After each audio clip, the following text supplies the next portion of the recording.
Hər vaxtınız xeyir dəyərli şagirdlər. Verilən sualda funksiya üçün f-in törəməsinin mənfi 1-dəki qiymətini bizdən soruşur. İlk öncə f-in törəməsinin f-in törəməsini alsaq, verilən törəmə ifadədə 4 gəlir qarşıya, mötərizənin içərisi olduğu kimi qalır, plus 3x. Bir də vurulsun, bu mötərizənin içərisinin törəməsi bizə lazımdır. O da bizə nə verir? Ümumiyyətlə 2x kvadrat plus 3x-in törəməsi bizə nə verəcək? 2 vurulsun. Bu 2 gəlir qarşıya. 2x plus 3 olacaq 4x plus 3. Aha.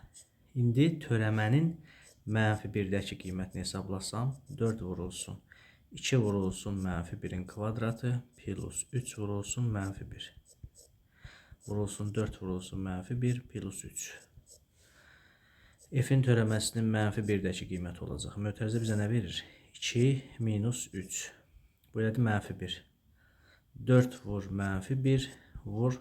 Bu bizə nə verir? Deməli, mənfi 4 plus mənfi 1.